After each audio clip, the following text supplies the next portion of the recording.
Hello guys, నిన్న యమునోత్రి నుంచి వచ్చేసాం. రాత్రి 8:30 అయిపోయింది. సో వచ్చి డిన్నర్ చేసి రెస్ట్ తీసుకున్నాము. మార్నింగ్ లేచాము, బ్రేక్ఫాస్ట్ అయిపోయింది. So now we're going back to Uttarkashi for our second dham Gangotri. See you guys. Okay, so Uttarkashi reach అయిపోయినాం బార్కోట్ నుంచి. మార్నింగ్ చూసినారు కదా మా ఫేసెస్ ఎట్లుండే. యమునోత్రి ట్రెక్ తర్వాత ఫుల్ టైర్డ్ అయిపోయినాం. సో ఇక్కడ హోటల్ ప్రాస్పెరిటీలో మా స్టే ఉంది అండ్ ఇది మా బాల్కనీ వ్యూ. అండ్ యమునోత్రి చాలా టఫ్ ఉండే. ట్రెక్ చేసినాం వన్ వే అండ్ రిటర్న్ వచ్చేటప్పుడు అస్సలు అవ్వలేదు, కాలు మొత్తం నొప్పి అయిపోయింది. రిటర్న్ వచ్చేటప్పుడు హార్స్లో వచ్చినాం అండ్ హార్స్ కూడా మామూలుగా లేదు, చాలా వాకింగ్ కంటే ఎక్కువ టఫ్ ఉంది హార్స్ అయితే. ఎక్కడ పడిపోతామనే భయం అండ్ లెగ్ పెయిన్ వల్ల ఇంకెక్కువ వేరే హార్సెస్ కి తాకి ఇంకెక్కువ అయింది, అలా ఉండదు అనమాట. సో ఇప్పుడు మంచిగా ఫ్రెష్ అయిపోయి ఉత్తరకాశీ లోకల్ ఎక్స్ప్లోర్ చేయడానికి వెళ్తున్నాము. Kashi Vishwanath temple and Shakti temple. Gangotri జర్నీలో మేము ఏమేం చేశారో చూడాలనుకుంటున్నారా? అయితే వీడియోని లైక్ చేసి సబ్స్క్రైబ్ చేసుకోండి. ఓకేనా? డన్.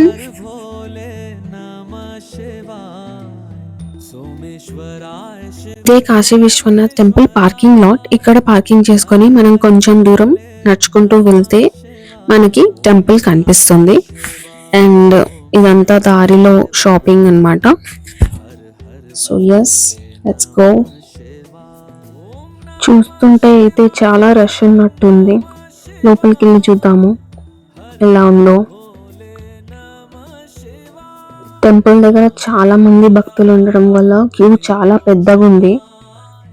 కానీ ఆ పవిత్ర స్థలంలో నిలబడి దర్శనం కోసం వెయిట్ చేయడం కూడా ఒక మంచి ఎక్స్పీరియన్స్.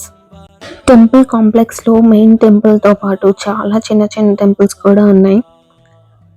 శివుని టెంపుల్ కాకుండా శక్తి టెంపుల్ కూడా ఉంది. తర్వాత హనుమాన్ టెంపుల్, సాక్షి గోపాల్ టెంపుల్ మరియు మార్కండేయ మహారాజ్ టెంపుల్ ఉంది. అయితే ఇంతకు ముందు చెప్పినట్టే ఇక్కడ వెదర్ ఎప్పుడు చేంజ్ అవుతుందో తెలీదు. సడన్ గా మేము లైన్ లో ఉన్నప్పుడే చినుకులు స్టార్ట్ అయినాయి. ఆ తర్వాత శక్తి టెంపుల్ కి వెళ్ళి అక్కడ కూడా అమ్మవారి దర్శనం చేసుకున్నాము. ఇప్పుడు నెక్స్ట్ మేము హనుమాన్ టెంపుల్ కి వెళ్తున్నాము. అయితే ఇక్కడ ఆంజనేయ స్వామిని దర్శనం చేసుకుని దాని తర్వాత ఇక్కడే కొంచెం సేపు ఉన్నాము. అండ్ ఇక్కడ అయిపోయిన తర్వాత సాక్షి గోపాల్ టెంపుల్కి వెళ్ళినాము. సో సాక్షి గోపాల్ టెంపుల్ గురించి చెప్పాలంటే మన భక్తి ఇంకా మన యాత్రకి సాక్షిగా గోపాలుడు ఉంటాడనమాట. అది ఇక్కడ నమ్ముతారు ఇట్లా. సో ఇది మేము కూడా దర్శనం చేసుకున్నాము సాక్షి గోపాల్ టెంపుల్. దాని తర్వాత మార్కండేయ మహారాజ్ టెంపుల్ పక్కకే ఉంటుంది, అక్కడ కూడా దర్శనం చేసుకున్నాం. మార్కండేయ మహర్షి శివభక్తుల్లో చాలా ముఖ్యమైన వారని చెప్తారు. అయితే మెయిన్ టెంపుల్ తో పాటు చిన్న చిన్న టెంపుల్స్ అన్ని కూడా ఈ ప్లేస్ ని ఇంకా స్పెషల్ చేస్తాయి అన్నమాట. అండ్ చూస్తున్నట్టయితే చాలా వర్షం పడుతుంది, ఫుల్ వర్షము. సడన్ గా పెద్దగా అయిపోయింది వర్షం. అయితే ఇక్కడ వారు అక్కడ ఆగిపోయినారు, కానీ అయినా కూడా దర్శనం ఆగలేదు, దర్శనం నడుస్తూనే ఉంది. ఇంకా మేము కూడా దర్శనం అయిపోగానే వెళ్ళిపోతాం రూమ్కి. బాయ్. సో యమునోత్రి వీడియో చూసినారు కదా, చూడకపోతే వెంటనే వెళ్ళి చూసేయండి. అండ్ ఇవాళ డే 4 గంగోత్రికి వెళ్తున్నాం. సో బ్రేక్ఫాస్ట్ కోసం వెయిటింగ్. గంగోత్రిలో ట్రెక్కింగ్ ఎక్కువ ఏమి ఉండదు, అసలు నో అనే చెప్పాలి. ఎందుకంటే ఒక మేబీ మ్యాక్స్ ఒక 1 కిలోమీటర్ బ్రేక్ఫాస్ట్కి రీచ్ నుండే, అందుకనే వెళ్ళినా. అయితే నేను ఏం చెప్తున్నా అంటే ఎక్కువ ట్రెక్కింగ్ ఏమి ఉండదు, ఓన్లీ 1 కిలోమీటర్ అలా అప్రాక్సిమేట్గా నడిచేది ఉంటుంది అంతే.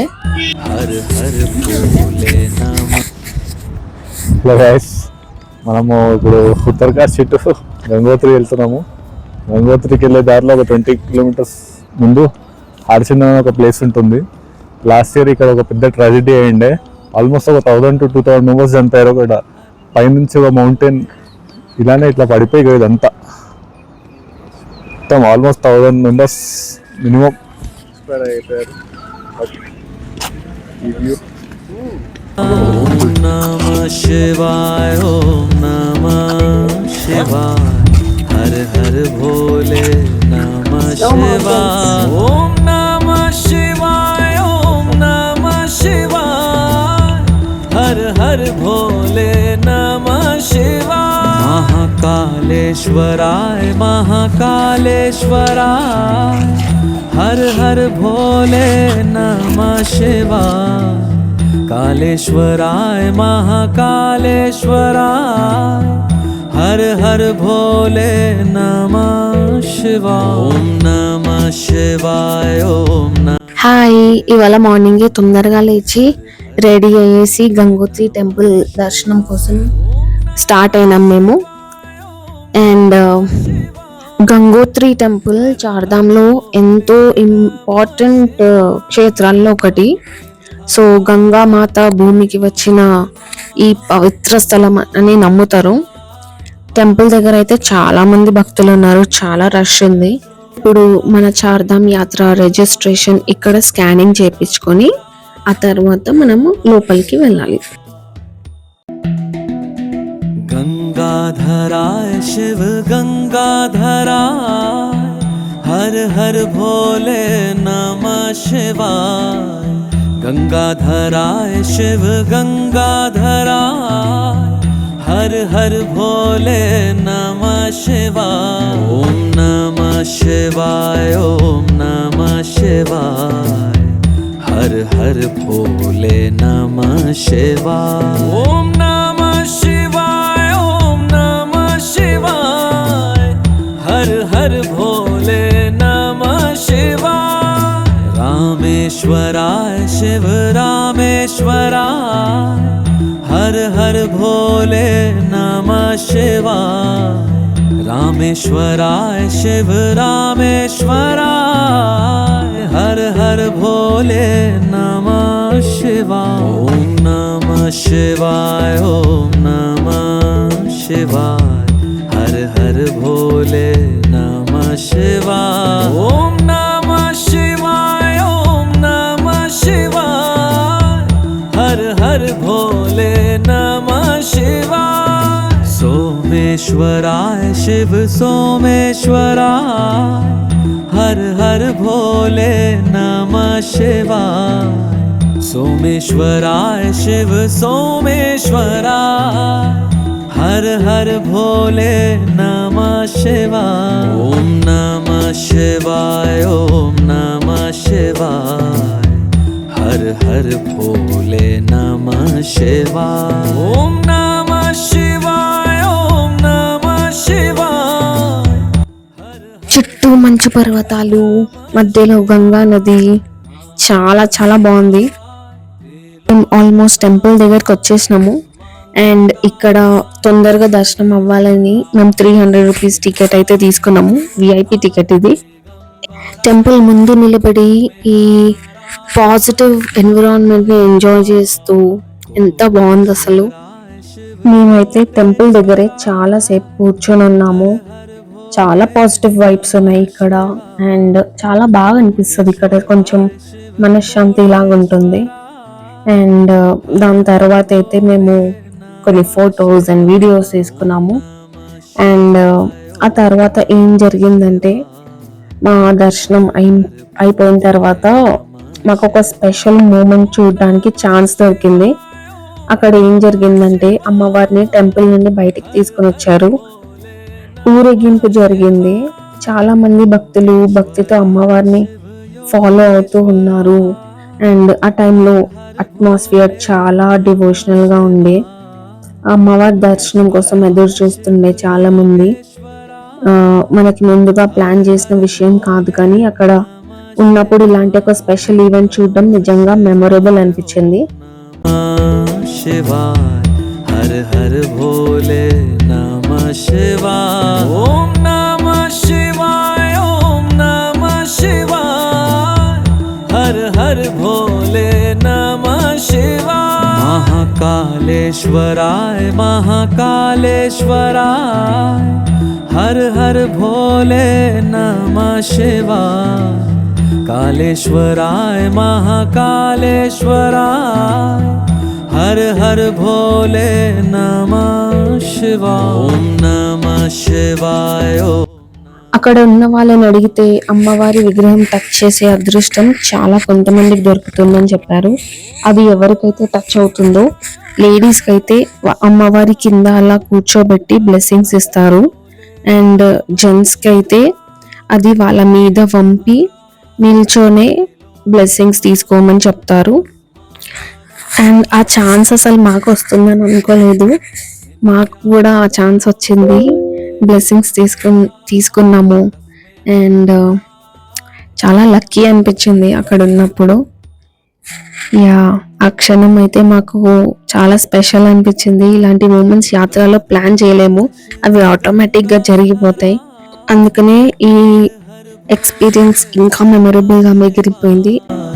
गंगाधराय शिव गंगाधराय हर हर भोले नमः शिवाय ओम नमः शिवाय ओम नमः शिवाय हर हर भोले नमः शिवाय ओम नमः शिवाय ओम नमः शिवाय हर हर भोले नमः शिवाय रामेश्वराय शिव रामेश्वराय हर हर भोले नमः शिवाय रामेश्वराय शिव रामेश्वराय हर हर भोले नमः शिवाय ओम नमः शिवाय ओम नमः शिवाय हर हर भोले नमः शिवाय ओम नमः शिवाय ओम नमः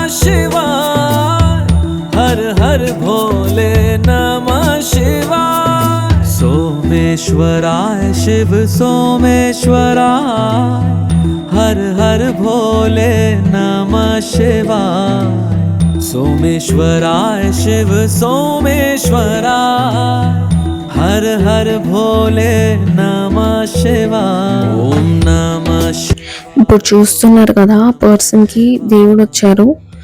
సో ఆయన ఏం చేస్తున్నాడంటే కింద కత్తులు ఉన్నాయి, వాళ్ళు కత్తులు పట్టుకొని ఉన్నారు. అండ్ ఆయన దాని మీద నడుస్తున్నారు. అండ్ ఆయనకి ఏం అవ్వటం లేదు, బ్లడ్ రావడము కోసుకుపోవడం అలా ఏం అవ్వట్లేదు. అదే పవర్ అని చెప్పాలి అసలు. भस्मांगरागाय महेश्वराय नित्याय शुद्धाय दिगंबराय तस्मै नकाराय नमः शिवाय कोटेश्वराय शिव कोटेश्वराय हर हर भोले नमः शिवाय ఇక్కడే ఒక శివాలయం కూడా ఉంది. అయితే మేము ఇక్కడ కూడా దర్శనం చేసుకున్నాము. దీని తర్వాత మేము భగీరథ మహర్షి టెంపుల్కి కూడా వెళ్తున్నాము. అయితే భగీరథ మహర్షి కథకి గంగోత్రికి ఏం సంబంధం ఉందో చెప్తాను. భగీరథ మహర్షి పూర్వీకుల పాపాలు తొలగించి వారి ఆత్మలకు మోక్షం కలిగించడానికి స్వర్గం నుండి గంగా నదిని భూమికి తీసుకురావడం కోసం ఆయన తీవ్ర తపస్య చేశారు. మహర్షి కపిల శాపం వల్ల రాజసాగర యొక్క 60,000 కుమారులు భస్మమయ్యారు. వారి ఆత్మలు విముక్తి పొందకుండా తిరుగుతూ ఉన్నాయి. తన పూర్వీకులను విముక్తి చేయడానికి రాజా భగీరథ తన రాజ్యాన్ని వదిలి బ్రహ్మదేవుని మరియు గంగాదేవిని ప్రసన్నం చేయడానికి తీవ్ర తపస్సు చేశాడు. 1000 సంవత్సరాల పాటు ధ్యానం చేస్తూ కష్టాలను భరించాడు.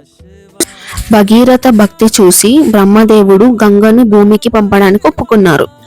కానీ గంగ వేగం భూమి భరించలేని విధంగా ఉండేది. అప్పుడు భగీరథ శివుడిని ప్రార్థించాడు. శివుడు తన జటలు గంగను పట్టుకొని ఆమె వేగాన్ని తగ్గించారు.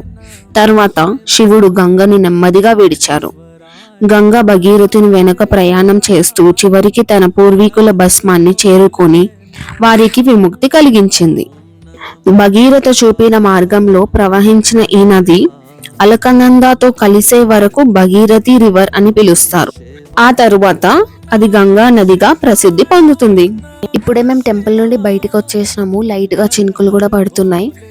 అండ్ ఇక్కడ చూస్తున్నట్టయితే వీల్ చైర్స్ పట్టుకొని వెళ్తున్నారు కదా. సో ఆ 1 కిలోమీటర్ మేము ఏదైతే నడిచినామో ఆ వీల్ చైర్స్ పట్టుకొని వాళ్ళు తీసుకొని టెంపుల్ దగ్గరకు వస్తారనమాట. సో మీరు అది కూడా యూజ్ చేసుకోవచ్చు. మా గంగోత్రి జర్నీ ఇక్కడికే ఎండ్ అవుతుంది. మేము హోటల్కి వెళ్ళిపోతున్నాము అండ్ దారిలో బ్యూటిఫుల్ సీనరీస్ కూడా కనిపిస్తున్నాయి. సో మా వీడియో మీకు నచ్చినట్టయితే like, share and subscribe. And మరి ఇంకా కొత్త వీడియోస్తో మళ్ళీ వస్తాను. So stay tuned. బాయ్. भोले